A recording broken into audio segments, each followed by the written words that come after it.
¿Cómo has estado, hermano? Bendiciones. Gracias nuevamente por permitir Bien, compartir contigo esta hora. A veces es tan difícil también, ¿no? sí, sí. Pero yo cuando estoy hablando de teología, encantado en cualquier, a cualquier hora. No, gracias por la invitación Que, siempre y para eso estamos. claro, esta no es la primera ni tampoco va a ser la última. Ah, De eso podemos estar claro, de seguros. ahí nos ponemos de acuerdo y seguimos hablando hoy de más temas Mira, importantes. nos quedan los dos temas más difíciles de lo que es la Sí, teología. sí, Entonces, sí. uno hoy y uno la próxima semana. Que vamos a ver, vamos a ponértelo de esta manera. ¿Cuáles deberían ser las alertas o los disclaimers que tenemos que tener en cuenta antes de entrar a estos dos polémicos y Claro.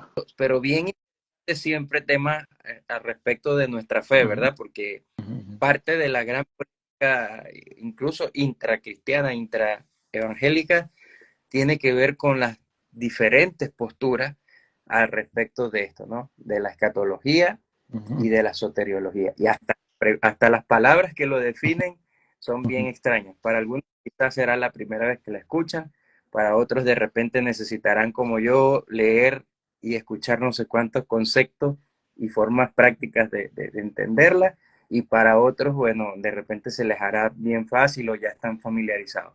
Pero básicamente, entonces, hoy estaríamos con la soteriología, la Ujú. semana que viene terminaríamos con otra que es la más apocalíptica. Sí, sí, sí.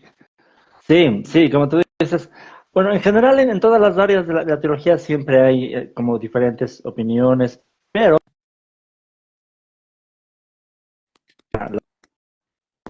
y en la escatología más. En la soteriología, que es la doctrina de la salvación, ¿no? De pronto, eh, aclarándolo, sotería en el idioma griego es salvación, entonces la soteriología es la doctrina de la salvación. Ahí es cuando se han dado los debates clásicos, ¿no? Calvinismo, arminianismo y todo este tipo de cosas. Entonces, lo que queremos hoy es de pronto ver cuáles son las cosas esenciales, que sí estamos de acuerdo, ¿no? Y que nos hacen cristianos. Igual, la soteriología, hace un tiempo atrás hicimos contigo también un directo sobre el dispensacionalismo, ¿no? Ahí también Sí, están estos debates que a veces causan división y todo esto, pero aunque no deberían, porque son temas, no son esenciales, pero sí son polémicos. Eso es de. Ujú, ujú. claro. No dejan de ser polémicos porque esa, mira, yo me cuestiono la parte en que tenemos el acceso, o sea, no que me lo cuestiono en el mal sentido, ¿no? Sino que siempre tengo la inquietud de cómo hoy nosotros tenemos acceso a la Biblia, pero ese acceso ha sido ha repercutido en tantas formas que es lo que ha producido las diferentes, no son necesariamente diferentes interpretaciones, sino a partir del libre examen tenemos Ujú, ujú. esa posibilidad de darnos respuestas, ¿verdad? Muchas veces lo que no logramos dimensionar es que estas respuestas vienen muy influenciadas por lo que ya nosotros traemos como precedente en el conocimiento o en la teología de la cual partimos, Ujú, pero ujú, que no necesariamente siempre responden a la naturaleza del contenido y del texto bíblico. ujú, ujú. Ahí parece que te pegaste un poco. A ver, déjame un segundito aquí. Ya voy. A No sé veces se está si cortando me escuchaste, porque dame un un poco segundo, porque ya voy. se está cortando un poco, ¿no? Dame un segundo. Ok.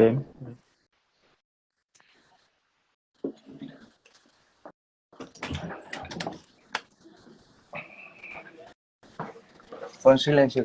Allá no tengo voz.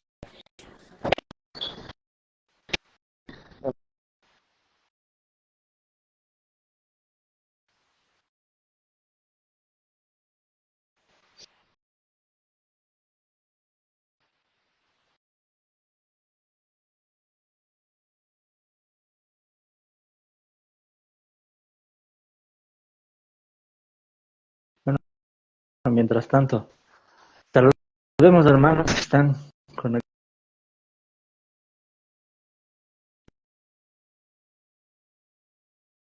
Tal vez.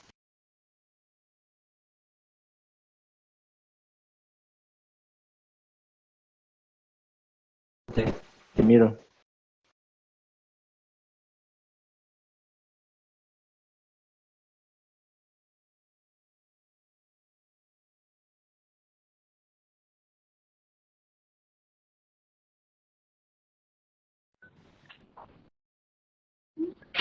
No sé si ya se escucha bien, si ya me veo bien. Ahora sí, te veo mejor. Ah, ya. Lo que pasa es que he tenido unas cosas técnicas aquí en la casa, Ya, algunos ok. ajustes, algunos cambios y ya me di cuenta que el internet me falla por allá por donde andaba. Ujú. Discúlpame, Hugo, Ya. discúlpame, perdón. No, está bien, tranquilo. Ya. Eso, ¿no? Entonces, el libre examen que hoy tenemos, del cual disponemos acerca de la Biblia, en cierta forma ha tenido repercusiones que no son Ujú. del todo las que nos gustaría, pero están allí, las podemos abordar, se pueden responder y yo siempre me aferro, yo en eso yo soy, me van a llamar fundamentalista, me van a llamar fariseo, no sé qué adjetivo me van a colocar, pero segunda de Pedro 1:19 al 21, hay una sola interpretación de la Escritura y es la que da el Espíritu Santo. Ujú, ujú. Sí, el tema es que nosotros tenemos una naturaleza caída, también una mente caída. Nuestra mente no es perfecta, nuestros métodos no son perfectos. Entonces, tenemos una Biblia perfecta, un Dios perfecto, pero nuestra teología no podríamos afirmar que es perfecta, ¿no? Y un poco, Claro. hasta eso nos debe dar un poco de humildad también, reconocer que nuestra teología no es perfecta. Y como tú dices, debemos depender del Espíritu de Dios para salir adelante. Pero como siempre, Claro. yo digo, para mí más importante es la ortopraxis que la ortodoxia. Más importante que estar de acuerdo en todo lo que tenemos que creer, más bien debemos estar de acuerdo en todo lo que tenemos que hacer como cristianos. En eso es más importante, ¿no? Mm, claro. Ahora bien, tú estabas definiendo ahorita lo que es la soteriología y la mayoría de estos términos teológicos tienen su origen en el griego. Ujú, ujú, ¿Cómo lo ujú. cómo lo entendían los primeros cristianos? ¿Cómo manejaban esto de la salvación? ¿Hay una distancia real entre lo que nosotros hoy creemos, sobre todo porque orientales, occidentales, este Ujú, tipo de ujú. cosas, y además del desarrollo teológico que se le ha incorporado a todas estas ideas? Sí, obviamente que sí. Mira, salvación es un término muy amplio, muy amplio. Como decía en el griego, sotería. Se refiere a la liberación de algún mal y es una de las palabras que más se usa en la Biblia, ¿no? Desde el Antiguo Testamento, Dios es el Dios Salvador. En el Nuevo Testamento, Jesús es el Salvador. Aquel que nos libera de algún mal, nos salva. Incluso es la misma palabra que se usa en ocasiones cuando Jesús sana a una persona, ¿no? Y Jesús le dice, tu fe te ha Mm, sanado, está usando el mismo término. Igual liberar a alguien de una enfermedad, todo eso es salvación. Entonces es un término bastante amplio, ¿no? En el Antiguo Testamento, el pueblo judío tenía la expectativa de salvación en términos terrenales, ¿sí? Esa era su expectativa. El gran paradigma para los judíos de salvación era la liberación de Egipto. Era el Dios que mm, los liberó de la esclavitud en Egipto. El Dios que los libera de la opresión de otros pueblos. El Dios que los salva de sus aflicciones y el Dios que les promete la tierra prometida. Para el pueblo de Israel ese era el paradigma de lo que significaba la salvación. Entonces, en el Antiguo Testamento, no quiere decir que no esté enfocada también la salvación espiritual. Obviamente está, pero no es como muy claro. Eso se vuelve más claro en el Nuevo Testamento, ¿sí? mm, Por eso es que para los judíos fue muy difícil, para muchos de ellos, muy difícil entender qué tipo de salvación es la que traía el Mesías. Si ellos esperaban una liberación de sus enemigos. Ellos esperaban un Mesías que derrote al Imperio Romano y establezca nuevamente al reino de Israel. Entonces, eso era la salvación para ellos, para muchos de ellos. Pero en el Nuevo Testamento el concepto de salvación ya es más amplio, ¿no? E incluso ya no es tanto a nivel terrenal, es más bien a nivel espiritual. Por eso en Mm. Mateo 1:21 se dice, cuando el ángel habla con María, le dice, dará a luz un hijo y lo pondrás por nombre Jesús, porque él salvará a su pueblo de sus pecados. Entonces ya vemos la salvación por los pecados, desde el inicio del Evangelio, ¿no? Y, y el nombre mismo de Jesús, Yeshua, en el hebreo, viene de las palabras salvación y Yasha y también el nombre de Dios, que es Yahvé en el hebreo. Entonces lo que significa es Dios salva. Eso significa el nombre de Jesús, ¿no? Entonces, Es eso. probable.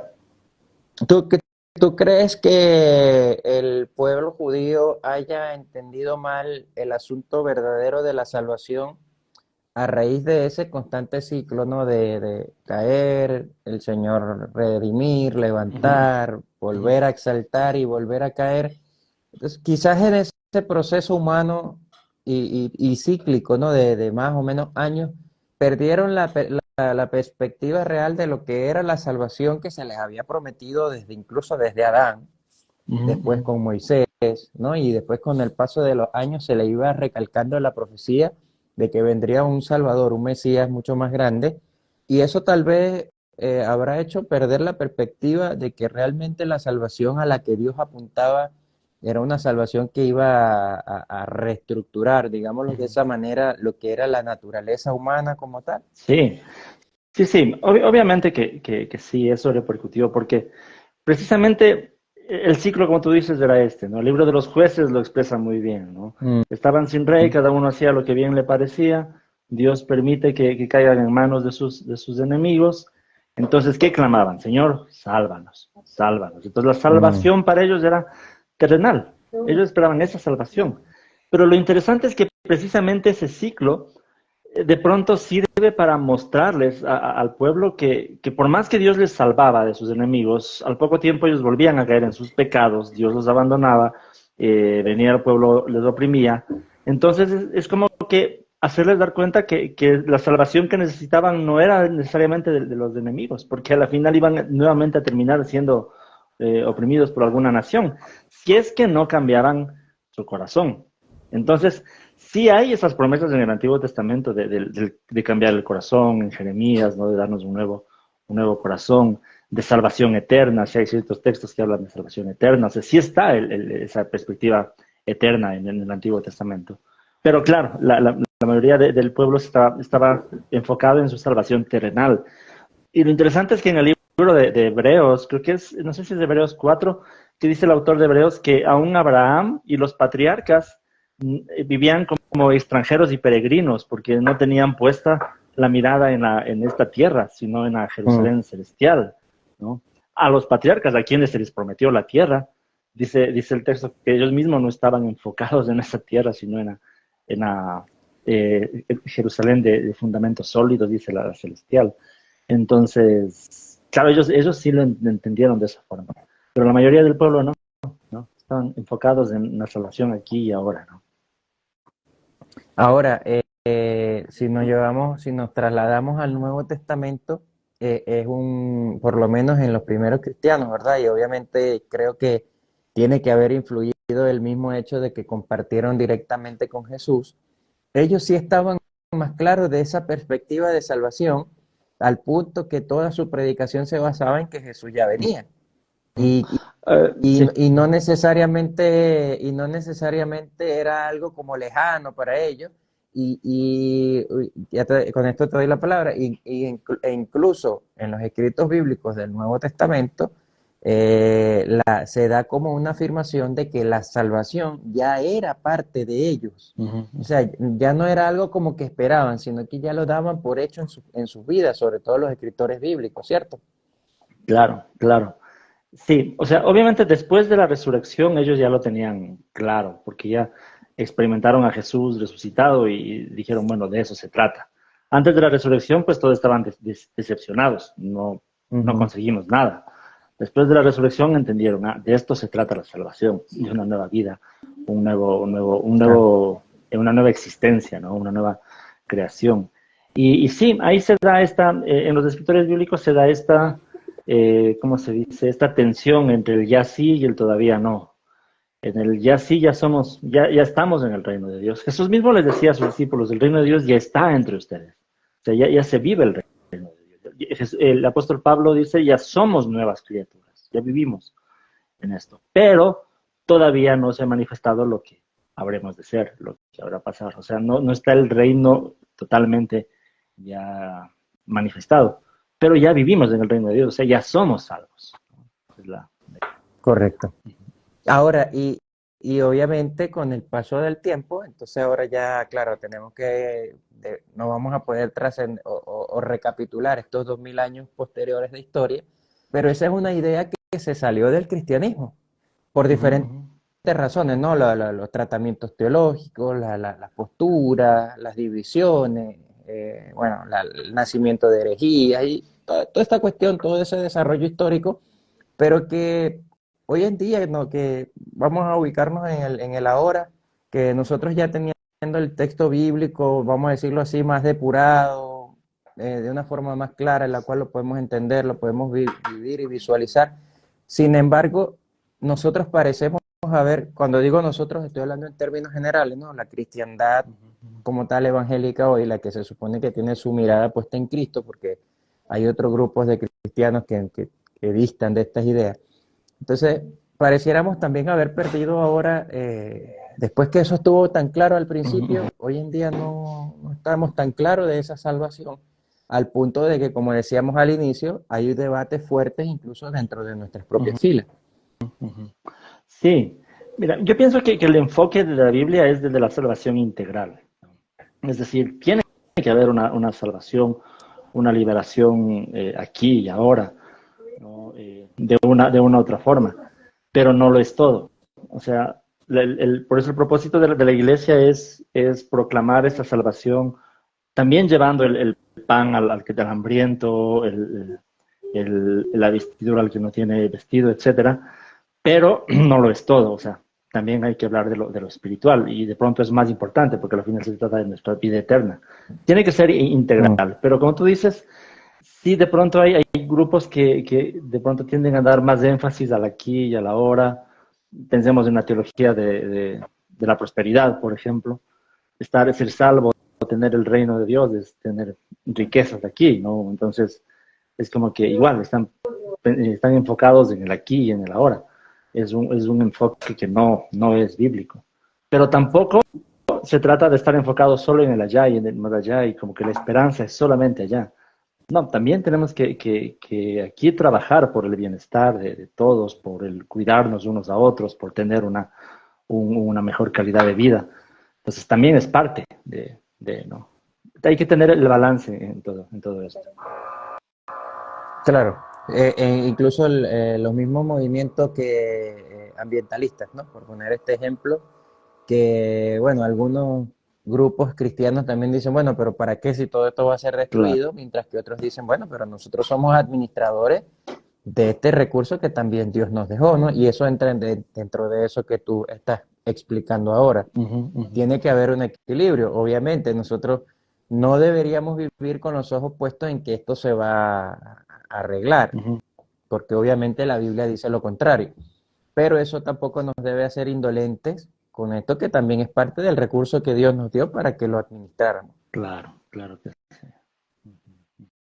Ahora, no sé si consideras necesario hablar, porque en este ámbito de la salvación es inevitable tocar los dos puntos más conflictivos. Uh -huh, uh -huh. Salvo siempre salvo o no pierdo la salvación por ningún concepto.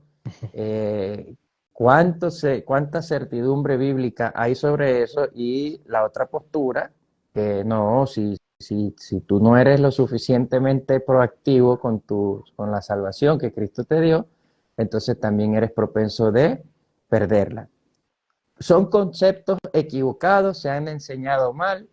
¿O tienen algún fundamento bíblico amplio, ambos? ¿Cómo nosotros hoy en día, si queremos hallar la conciliación, dónde tenemos que ubicarnos para estar claros con estas dos posturas que tienen soporte bíblico? Ya, yo creo que tendremos que explicar un poquito las dos posturas y antes de ir a si se pierde o no se pierde la salvación, para llegar a eso tendríamos que comenzar con lo primero, ¿cómo tenemos la salvación? Y ahí comienza Mm. el debate, ¿no? Mira, Jesús dice en Marcos 1:15, dice, se ha cumplido el tiempo, decía, el reino de Dios está cerca, arrepiéntanse y crean en las buenas nuevas. Sí, ese es el mandamiento de Jesús, arrepiéntanse y crean en las buenas nuevas. La pregunta que viene ahí es, ¿cómo puede el ser humano arrepentirse y creer en las buenas nuevas? ¿Hasta qué punto todos los seres humanos tienen esta capacidad de hacerlo? Mm. Ahí viene ya la diferencia. Para muchos teólogos, desde el ala reformada o el ala calvinista, entienden que la depravación del ser humano es a tal grado que ningún ser humano podría tomar una decisión por Jesús, o sea, no podrían creer y arrepentirse por sí mismos, entonces necesitan de la gracia de Dios. Pero para ellos, esta gracia de Dios se da solamente a ciertas personas que Dios ya había predestinado desde la eternidad para que sean salvas. Entonces esta gracia se da solo a ciertas personas y la gracia se manifiesta cambiando el corazón, es decir, regenerando al ser humano. La regeneración es un término importante en este tema de la soteriología. La regeneración es el volver a nacer, regenerar, cambiar el corazón del ser humano. Entonces, para esta perspectiva calvinista, Dios primero tiene que regenerar el corazón del ser humano para que el ser humano pueda creer. ¿Sí? Esto se llama el ordo salutis, el orden de la salvación. Primero regeneración y luego la fe y el arrepentimiento. Pero, de pronto, hay textos bíblicos que podrían dar a entender esto. Si uno estudia textos de la perspectiva reformada, pues sí, hablarán de la gracia de Dios, de la imposibilidad, mejor dicho, de la depravación total, de la imposibilidad de creer del ser humano, de que nadie llega a Dios si no es porque nadie llega a Jesús si el Padre mismo no les atrae, y etcétera, ¿no? Pero todos estos textos se pueden entender en otro sentido también, y es la otra perspectiva, la perspectiva arminiana, ¿no? De que el ser humano sí está depravado. El arminianismo sí cree en la depravación total. El ser humano por sí mismo no puede creer ni tener fe. La diferencia es que en el arminianismo se cree que Dios da su gracia a toda la humanidad. Y lo que hace esta gracia es capacitarle al ser humano para que pueda creer. Lo que hace la gracia no es tanto regenerar en sí, sino simplemente iluminar su mente o darle esta capacidad, restaurar ese libre albedrío perdido por un momento por lo menos para que pueda creer. Entonces la diferencia está ahí. En una perspectiva la gracia está solo para ciertas personas que han sido elegidas para que crean, mientras que en otra perspectiva en el arminianismo la gracia está para todas las personas, pero no porque no todos creen, porque pueden rechazar esta gracia. El ser humano sí tiene la libertad de aceptar la gracia y creer, o rechazar la gracia de Dios, y por eso no todos creen. Esa es la diferencia. Entonces, ahí viene la pregunta de si se pierde o no se pierde la salvación. Si es que Dios ya ha predestinado a ciertas personas para que sean salvas y no depende en nada de la libertad del ser humano, pues Dios mismo se encargará de que esas personas perseveren al final y sería imposible que rechacen la gracia de Dios y pues serán salvas. Pero desde la perspectiva arminiana, por lo menos la mayoría de arminianos creen que así como el ser humano tiene la libertad de aceptar o rechazar la gracia de Dios para creer, al transcurso de su vida cristiana, ese libre albedrío sigue en el ser humano. Entonces también tiene libertad de nuevamente alejarse de Dios hasta llegar al punto de rechazar la gracia de Dios y de alejarse totalmente de la gracia de Dios. Lo que sería la pérdida de salvación. Muchos arminianos no les gusta usar ese término, prefieren decir la apostasía, porque eso es lo que es la apostasía, o sea, renunciar a la fe. Si uno es salvo por fe, Si pierde la fe, pues ya no es salvo. Entonces sería perder la salvación, ¿no? Entonces, esa sería la diferencia en sí entre estas dos perspectivas. Claro, siempre puntualizando y importante para los que nos están escuchando y los que van a escuchar posteriormente. Número uno, nosotros no pretendemos aquí resolver 500 años de, de conflicto teológico, eso no es lo que nos Exacto. motiva. Estamos tratando de ser lo más explícitos posible en términos sencillos Sí. para que se puedan entender las dos posturas, ¿no? Ujú. Y lo segundo es que tú sabes que a mí me gusta usar algunas ilustraciones y siempre te digo, y bueno, atájame si ves que en alguna estoy como que yéndome por un lado que no es. Pero a ver, si te sirve esta. Esto podría identificarse como que Dios está tocando la puerta, ¿no? Y en una Dios te deja que escuches, aun cuando tú no quieras Ujú. abrir o decidas no abrir. Y en la otra, Dios no te deja que escuches y tampoco obviamente te deja que abras. Pudiera ser esa una ilustración correcta, que todos pueden escuchar al fin y al cabo que la puerta se está tocando, Ujú. pero Ujú. para una postura pueden decidir o no abrir y para la otra postura es que Dios dice quiénes van a abrir y quiénes no. Claro, exacto, exacto. Esa sería la idea. Claro, desde la perspectiva arminiana, Dios está tocando, Dios, digamos, todos somos sordos, podríamos aumentar a la ilustración. Todos somos sordos, Dios está tocando y Dios por un momento nos abre los oídos para que escuchemos, pero tenemos la libertad de abrir o no abrir. Mientras que en la otra perspectiva, en el calvinista, Dios abriría el oído solamente a aquella persona que Dios quiere que abra y le obligaría a abrir, porque no hay la libertad de rechazar tampoco. O sea, lo haría a abrir la puerta. Romanos es un libro súper potente en este asunto de la soteriología Ujú, y ujú. quiero que veamos este comentario porque yo lo siento genuino, ¿no? De mi Paola, dice, no quiero tener la libertad de mi salvación.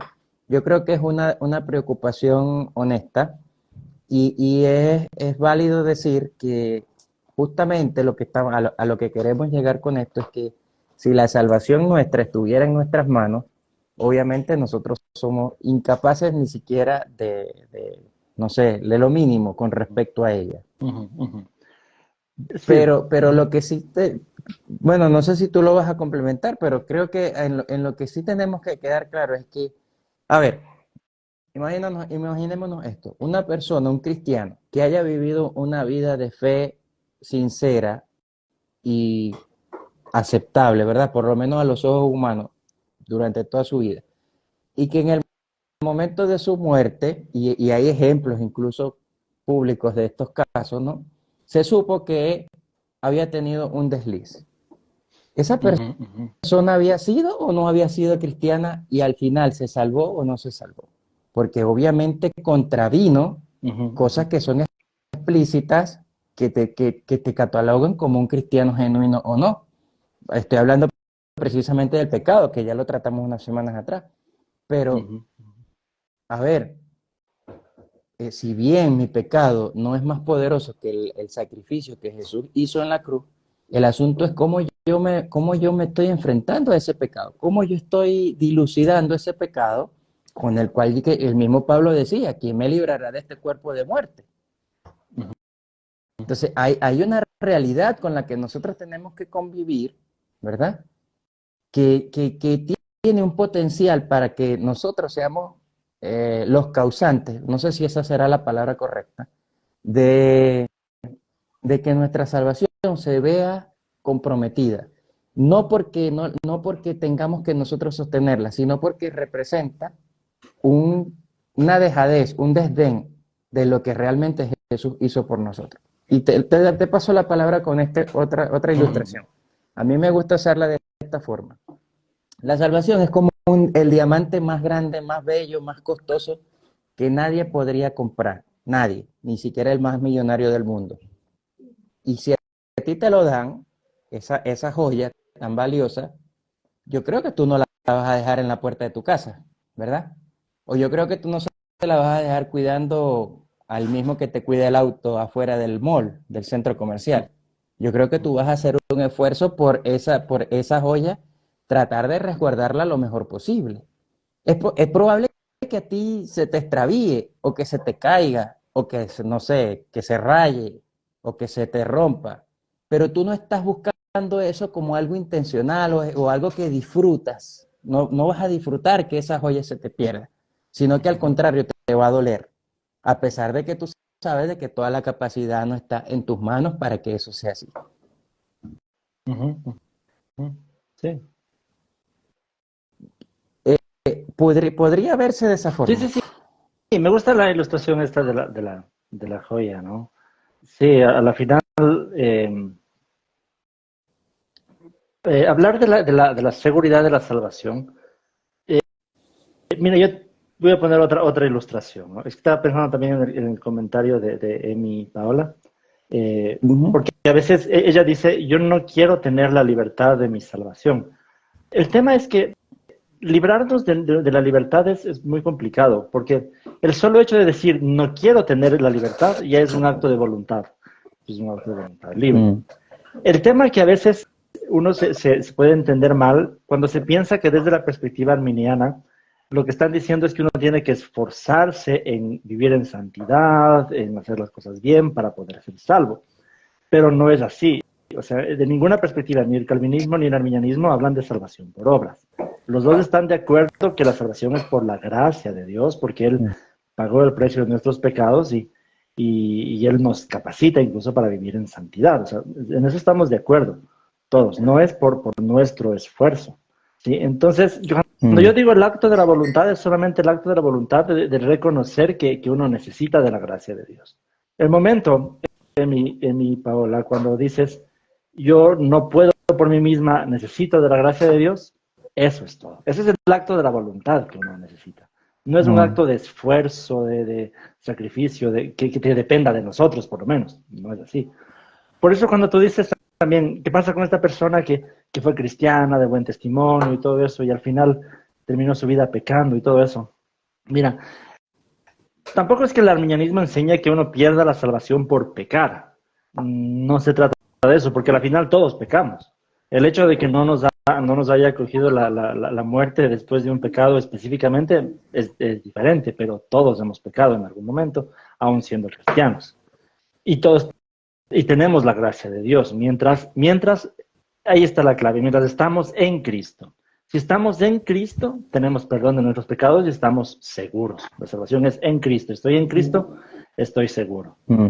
Cuando el arminianismo enseña que la salvación se puede perder, habla de todo un proceso de alejarse de la fe y de llegar a un punto en el que uno dice renuncio a Jesús, ya no creo en Jesús, renuncio a la gracia de Dios. Es diferente a decir solamente pequé y después me morí, entonces perdí mi salvación. No, a veces son esas ciertas acusaciones falsas que se hacen contra yo sé que hay acusaciones falsas así de uno a otro y de otro así. Y no quiero defender ni un punto ni otro punto en este. Aunque la Mm. mayoría de personas que me escuchan saben que tengo mi posición ahí. Una ilustración, una ilustración.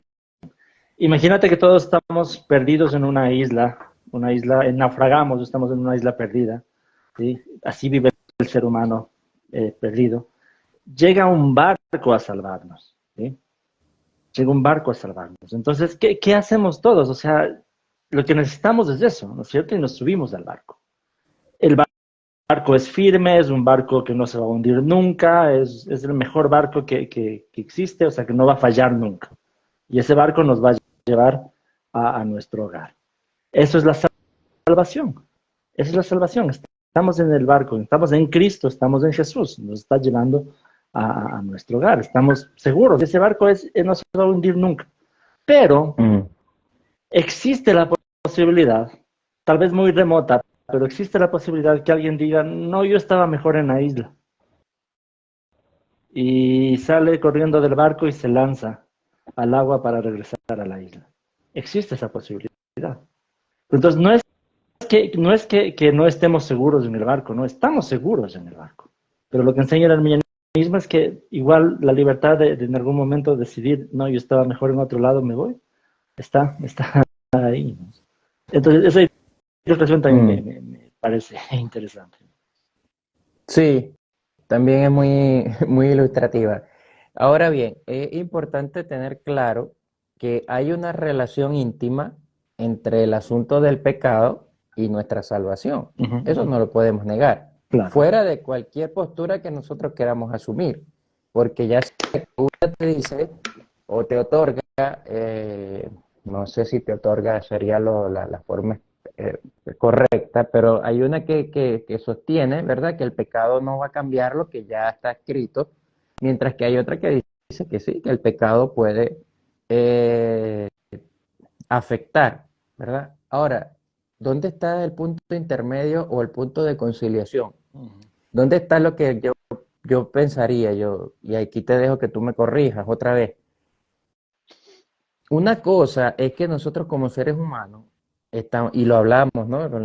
Con la cuestión del pecado, estamos sometidos a este cuerpo de pecado, y como comentamos de Juan Wesley, ¿no? La entera santificación no tenía que ver con que ya no vas a pecar, sino que ya no disfrutas del pecado. Entonces, a eso es lo que voy. Una cosa es que tú, aún siendo humano y con tendencias pecaminosas, ya tú no te aferras a eso, ya tú no quieres vivir en esa forma. Incluso a veces uno mismo se aborrece cuando recae, ¿no? Y cuando tiene determinadas conductas.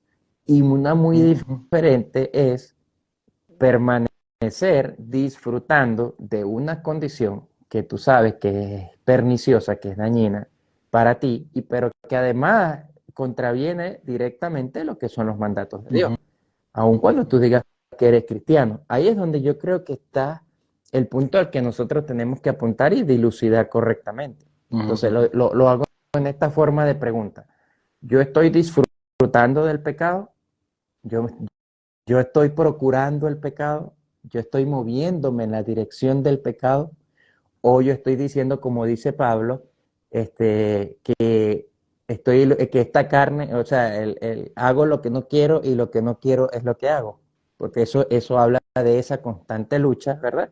De que Ujú, realmente tenemos una inclinación hacia, pero nosotros no le damos pie a eso porque para eso ya somos libres del pecado. ujú, Hoy, ujú. hoy incluso identificamos que tenemos pecado porque precisamente Jesús con su sacrificio nos abrió los ojos, y por eso él dice que ya no somos esclavos. Ujú, ujú.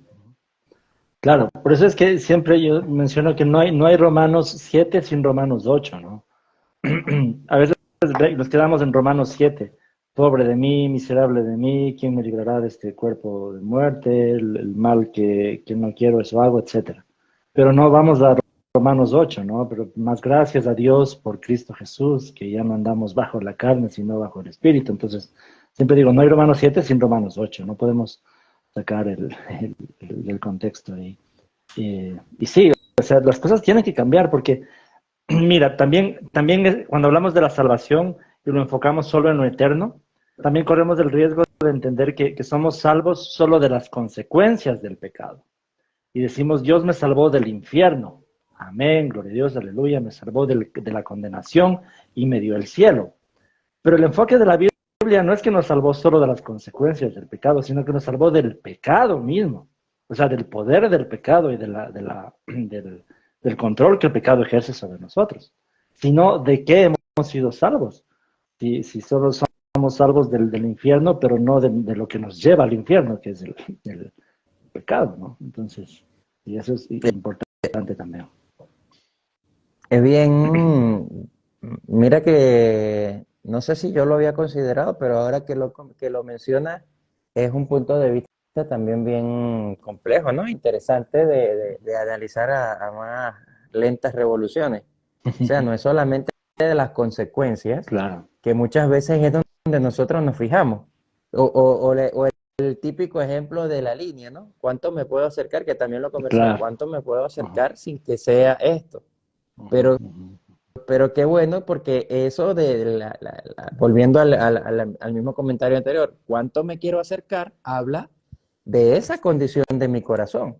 Claro. Y, y, y algo espectacular que tú comentaste también, que es bíblico, que decía la semana pasada, que el asunto fue que el estándar que Jesús estableció fue un estándar mucho más alto, que ni siquiera o sea, Jesús como que ya va, la línea era hasta aquí, ok, se las voy a borrar, ya no es los 10 mandamientos, Ujú, ahora es esta. Ahora ujú, viene con una actitud que es incluso interna, que ni siquiera puede ser que se vea o que se pueda observar o que la puedas transmitir ujú, directamente, ujú. pero que Dios la conoce porque está dentro de ti y aún así puede tener efectos para tu vida. Claro, claro. Que es cuando él dice, si ves a una mujer y la codicias en tu corazón, ya con ella es pecado. Si tienes un hermano y lo odias, ya lo mataste en tu corazón prácticamente, ¿no? Entonces Jesús está elevando el estándar, porque obviamente había una condicionante básica, local, en la cual se habían aferrado, bueno, yo cumplo los mandamientos. Eso es lo que le pasa al hombre rico. Claro, Que en claro. otras palabras, cumplir una determinada cantidad de reglas, ya que para ellos eran quizás los 10 mandamientos, algunos son más amplios y hablan de 613 leyes de Moisés.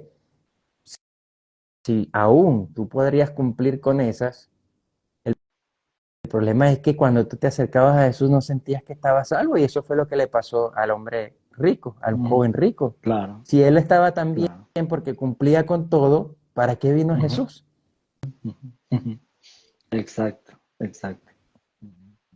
¿Ves? Entonces ahí hay un problema donde esto nos lleva como que al principio. ¿A dónde está la salvación? Es en Jesús, no es en lo que yo puedo hacer por muy bueno que yo sea. Que vale la pena decir, ¿no? No sé si hoy habrá una persona con la posibilidad de cumplir siquiera con los 9 mandamientos que nos corresponden, o a los 10 a los que les toca. Pero Claro, y menos con el estándar que Jesús puso, ¿no? Solo la intención de tu corazón ya es la que cuenta. ujú, exacto, Sí. exacto.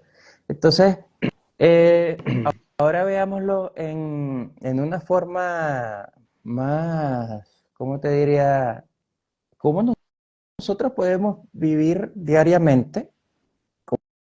Como lo dicen, no, también el dilema Pedro-Santiago, ¿no? No es que yo hago obras para ser Ujú, salvo, ujú, es que yo hago obras porque soy salvo. ujú, Entonces esto me lleva a esta parte y yo creo que ya con eso se nos va a ir el tiempo para cerrar, pero a ver, ¿cómo yo tengo que vivir para mostrar que soy salvo sin mostrar que soy salvo porque estoy viviendo de esa forma? No sé si se entiende el trabalengua. sí, sí, sí, O sí, sea, sí. no es haciendo parafernalias y comparsas de que yo soy el más apegado a las Ujú, leyes y el que más ujú, cumplo. Sí, pero que genuinamente se nota en mí que yo tengo eso que el Señor me regaló. ujú, ujú. Sí, sí, sí, sí. Eh, es interesante todo lo que tú dices y es importante comprenderlo, ¿no? La Biblia dice, Efesios 2 8 y 9, ¿no? Porque por gracia son salvos por medio de la fe, y esto no de ustedes, es don de Dios. O sea, son salvos por la fe. Pero luego dice, no por obras para que nadie se gloríe, porque somos hechura suya, creados en Cristo Jesús para buenas obras. Pues somos salvos por la fe, pero somos salvos para hacer buenas obras. Entonces, cuando hay ese supuesta dilema o paradoja ahí entre Pablo, ¿no? En Romanos, la salvación es por fe, no por obras, y luego Santiago dice, como pueden ver, el hombre se justifica por las obras, por las obras, y no solo por la fe. Es Mm, interesante porque no es que Santiago está contradiciendo a Pablo, no lo está contradiciendo. Lo que Santiago está contradiciendo ahí es a un falso criterio de fe, a ese criterio de que la fe es solamente creer intelectualmente en algo y eso ya me hace salvo. Pero ese criterio de fe no es el correcto. En la Biblia, en el idioma griego, el verbo pistis, de donde viene creer, la fe, tiene que ver con una confianza. Incluso esa misma palabra en otras ocasiones en las traducciones de la Biblia se traduce a veces como confianza, incluso como fidelidad. En el fruto del Espíritu mm, Santo, la NBI, por ejemplo, traduce fidelidad, la misma palabra que la Reina Valera traduce como fe. porque se usaba para lo mismo. Entonces es un término mucho más amplio que solamente creer con la mente. Entonces lo que se refiere es a una confianza total en Jesús. No es, y lo que Santiago está contradiciendo es a eso. Por eso Santiago dice, hasta los demonios creen y tiemblan, porque la fe no es solamente un creer intelectual, es un acto de entrega Mm. sacrificial a Jesús. Pero este acto de entrega a Jesús produce en nosotros lo que es la regeneración. En teología es esto, regeneración, que es el cambio de corazón. Dios cambia nuestro corazón para que podamos hacer buenas obras. Entonces no se trata de que tenemos que hacer buenas obras para ser salvos. Se trata de que hacemos buenas obras porque somos salvos, porque Dios ya cambió nuestro Mm. corazón. Por eso yo, cuando me gusta explicar esto con la parábola de Jesús en Mateo 25 de las ovejas y las cabras, cuando Jesús dice que el rey vendrá al juicio y separará a las ovejas a las ovejas de las cabras. Yo siempre Mm. menciono esto. Una oveja se comporta como oveja, no se comporta como oveja para ser oveja, sino se comporta como oveja porque es oveja. Y una cabra se comporta como cabra porque es cabra. No que porque se comporta así es cabra, no, sino porque es cabra se comporta de esa manera. Es lo mismo Claro. en la vida cristiana. Si Dios cambió nuestro corazón, nos regeneró, nos convirtió en sus hijos, entonces nos comportamos como sus hijos, porque somos sus hijos. Nos comportamos como cristianos porque somos cristianos. Y no es que tenemos que comportarnos bien para ser cristianos, no. No es ese el proceso, ¿no? Entonces no sé si más o menos así queda un poco Claro. más clara la idea. Es que mira, a mí me llama la curiosidad las personas que apelan a Pablo para decir que solo la fe, e incluso en el mismo libro de Efesios, capítulo 1, Ujú, Pablo ujú. dice que nosotros fuimos hechos para buenas obras. Claro, claro. Para eso fuimos hechos. Ujú. Entonces yo me acuerdo de un hermano, ¿no? Un hermano que dijo, si yo me compro una licuadora y la licuadora me hace jugo, bien, no tengo nada que sorprenderme porque la licuadora está cumpliendo su rol. Ahora, si la licuadora me lavara la ropa y además de eso me hiciera otras cosas, entonces, wow, sería objeto de sorpresa. Pero no es así. Igualmente, nosotros no nos debemos sorprender, que eso es lo que pasa es que a veces se ha vuelto tan escaso o somos tan sensacionalistas que nos enfocamos más en las cosas malas, que cuando vemos a un ser humano hacer algo bueno, pareciera que está haciendo algo extraordinario. Pero la realidad es que no, la realidad es que aún siendo nosotros malos, pecadores, incluso yo me atrevería a decir que incluso no teniendo a Dios en nuestros corazones, porque hay muchas personas que no son cristianas y en innumerables ocasiones funcionan a veces mejor que lo que esperaríamos de un evangélico promedio, y eso no les garantiza la entrada al cielo. Entonces Pablo primero habla en Efesios de que nosotros fuimos creados para buenas obras y después es cuando dice que todo fue por fe. O Ujú, sea que ujú, las obras incluso no son un condicionante, sino que la fe es la que realmente es el ujú, condicionante, que es ujú, cuando lo ujú. explica en el capítulo 2, ¿correcto? Claro, claro, claro. La fe es el condicionante, pero como te digo, la fe como un acto de entrega total a Dios, ¿no? No solo como una creencia Mm. intelectual. Por eso me gusta a mí Romanos 10, 9 y 10, cuando Pablo dice que si confiesas con tu boca que Jesús es el Señor y crees en tu corazón que Dios lo levantó de entre los muertos, serás salvo. Y a veces uno puede mirar el texto simplemente y decir, ya confesé con mi boca Jesús es el Señor y creo en mi corazón. Lo que me llama la atención de ese texto es que para un cristiano del primer siglo que vivía en el Imperio Romano, decir esto con sus labios, Jesús es el Señor, pues era una Mm. blasfemia, porque Era para el Imperio Romano declararse contra el eso, emperador. César era el Señor. Entonces Mm. todo súbdito o todo miembro del Imperio Romano tenía que reconocer con su boca que César es el Señor. Y si alguien no podía decir César es el Señor, pues era condenado a muerte. Y por eso es que los primeros cristianos Así es. murieron no por ser cristianos. El Imperio Romano era tolerante con otras religiones, sino que murieron porque no reconocían a César como el Señor. Decían Jesús es el Señor. Entonces, cuando Pablo Así es. dice, si confiesas con tu boca que Jesús es el Señor, está diciendo algo mucho más que solamente decirlo de labios para afuera. Necesitabas estar en realidad convencido de eso para poder enfrentarte a las consecuencias de lo que eso podía traer, ¿no? Exacto. Sí, ese pasaje de Romanos es fascinante. Yo me gusta mucho por eso, ¿no? Por eso, porque habla de una realidad contextual Claro. de que era declararte enemigo del imperio, pero con una convicción firme, porque realmente podrías pensar que no era necesario, porque no te estaban diciendo que lo declararas como Dios, Así sino es. como el mandamás del momento. Pero aún así ellos no doblegaban. Hugo, para finalizar, que otra vez, ¿no? La cosa del tiempo es algo impresionante Sí. aquí. Si bien lo hemos dicho entre líneas, el mismo, el mismo efecto de ser cristianos y pertenecer a una comunidad de fe, yo dos preguntas en esa línea.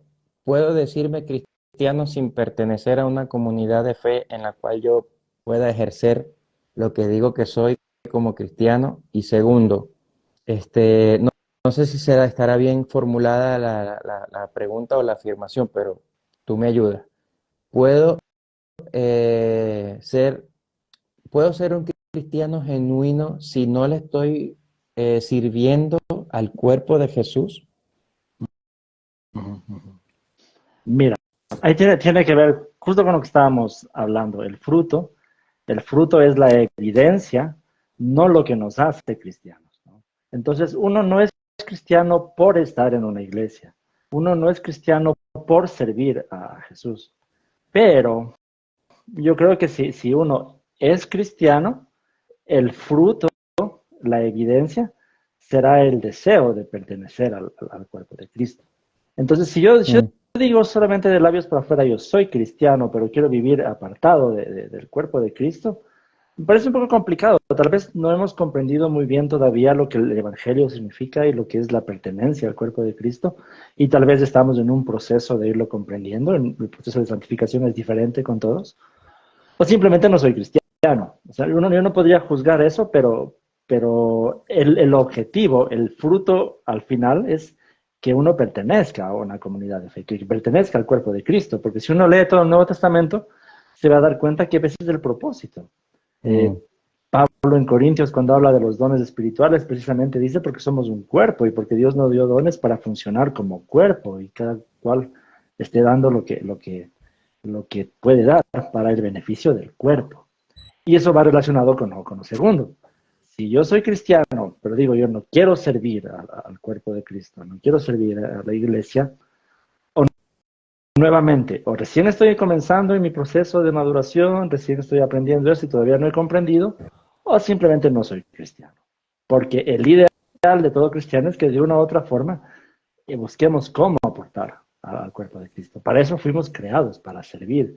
Ese es nuestro propósito. Entonces todo se trata de irse alineando al propósito por el cual Dios nos creó y nos hizo cristianos. Es como decir que perteneces a una empresa, pero no vas cuando te Me llaman, quieres ¿no? decir, claro, claro, eso no tiene sentido. Sí, yo eso te hago esa pregunta porque me preocupa que, claro, nosotros estamos aquí en esta actividad que es por medio de las redes. eh, ha crecido el movimiento del evangelio por medio de las redes y sobre todo después de la pandemia hay mucha gente que obviamente se ve obligada a mutar su modelo de fe o su alimentación espiritual a las redes sociales. Pero en el interín se supone que volvimos a la normalidad, pero la respuesta no fue la misma.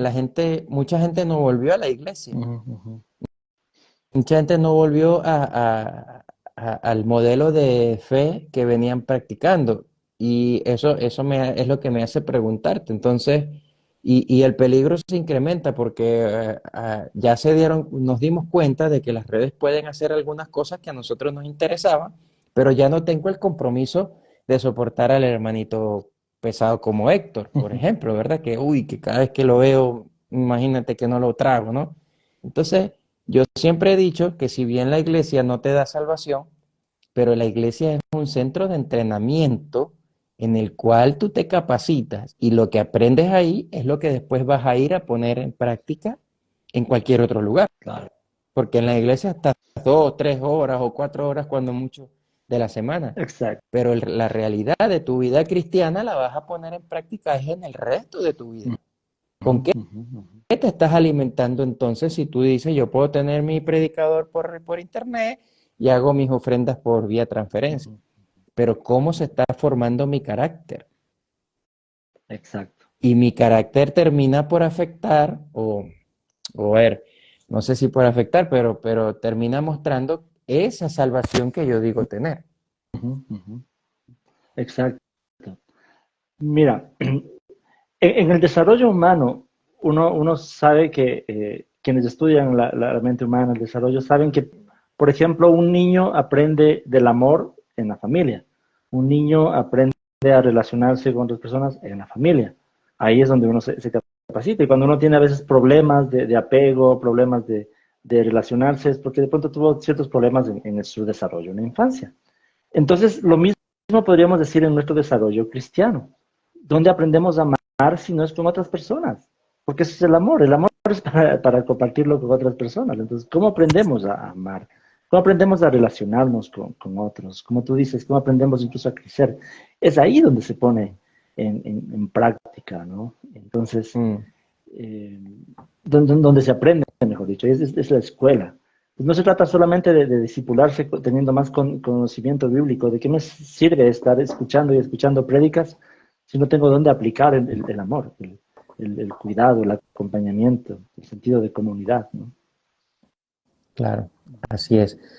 Y no por nada la Biblia nos dice que en ese modelo, claro, uno quizás vamos a decir, sí, pero allá se manifestaba el Espíritu Santo con poder y habían prodigios y señales. Pero la Biblia dice que los primeros cristianos tenían todas las cosas en común, que se reunían no sé cuántas veces en la semana, se reunían para orar, se reunían para leer la palabra, o sea, tenían varias cuestiones en común y dice que eso les ayudaba a crecer. Entonces, nosotros yo creo que tenemos algo que aprender y poner en práctica de eso hoy en día como una muestra de que realmente pertenecemos al cuerpo de Jesús. Así es. Eso como elemento de cierre, ¿no? Sí, de la lección.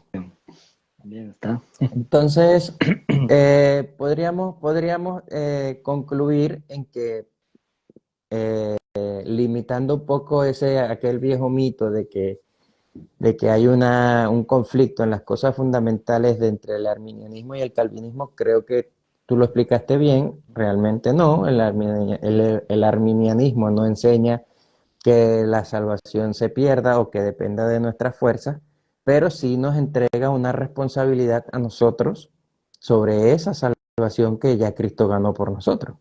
Ahí es donde yo creo que está en lo que debemos enfocarnos, sin llegar a ser a Dios el responsable por nuestro pecado, como lo hablamos Claro, la semana anterior. claro. En todo caso, Entonces, estamos de acuerdo no sé, sí, decía, estamos de acuerdo que sí, somos dime. pecadores, todos somos pecadores, necesitamos de la gracia de Dios y es solo por la gracia de Dios, por medio de la fe, que somos salvos. Ese es el Evangelio y en eso estamos de acuerdo, ¿no? Amén. Y los verdaderamente salvos van a tener una respuesta a eso. Obviamente. Hermano, yo creo que con eso estamos bien. Debemos estar seguros de que nuestra salvación no depende de nosotros, sino lo que hizo Jesús en la cruz. Así Pero el cómo nosotros procesamos eso, y me fue bien interesante ver eso del desarrollo, ¿no? De cómo pues, se perdió la perspectiva con el tiempo, porque no se veía lo que realmente significaba la salvación. Y eso que tú explicaste de que no solamente los efectos del pecado, sino del pecado mismo que dominaba y que domina aún al ser humano, ahí es donde radica la potencia de lo que Jesús hizo a nuestro favor. De verdad que eso me impactó. Me quedo con eso de esta noche y espero que... Uy, aquí hay una pregunta. Si alguien ha nacido de nuevo y peca de manera inmediata, muere, o empieza el arrebatamiento, pierde su salvación. No sé si Matías se conectó se conectó recientemente, reciente. pero Ajá. algo mencionamos. Sí, sí. Pero no sé si Hugo quieres darle ahí Sí, como mencioné hace un momento, nosotros no somos salvos por obras y no se trata de que perdemos la salvación por pecar en sí, ¿no? Sino la vida sería que, la vida cristiana sería que perdemos y recuperamos la salvación cada que pecamos y no es así. No se trata de eso. Somos salvos por gracia y estamos en un proceso de santificación que aunque sigamos pecando, pero Dios nos está santificando. Entonces no se trata de que si alguien pecó y murió, se va al infierno. Si esta persona estaba en Cristo y había depositado su confianza sinceramente en Cristo, pues se irá con Cristo. La seguridad está en Cristo. Esa es Amén. la idea. Uh-huh. También comentamos que el asunto no es el pecado per se únicamente, sino si es que yo estoy procurando ese pecado y voluntariamente no me quiero deshacer de él, o es Uh-huh. genuinamente una lucha con la cual yo necesito aprender, desarrollar mi carácter, Claro. y en muchas ocasiones voy a necesitar un acompañamiento para eso, para ayudar a Matías, que si es una inquietud personal, lo mejor es que busques a alguien que te pueda hacer un proceso de acompañamiento en el cual tú puedas confesar con lo cual estás batallando, ¿verdad? Y puedas tener una posibilidad de, con la ayuda y la guía espiritual de alguien y tu propia responsabilidad espiritual de crecer y de avanzar en ese caso, lograr salir de esa situación si es que fuera algo de eso que estás viviendo. Uh-huh. Pero la salvación no depende de lo que tú Claro. puedas hacer, como ya Hugo lo dijo, sino de lo que ya Jesús hizo en la cruz por nosotros. Exacto. Exacto. Y como tú dices, en todo caso es un proceso el renunciar a la gracia. No es que pequé y renuncio, he caído de la gracia. No, no es. Claro, así es, así es. Bueno, Hugo, me gustaría que para no perder la costumbre oraras y sobre todo por esas personas que tuvieron dudas genuinas. La primera fue Emi, que quizás su pregunta fue importante y también para Matías.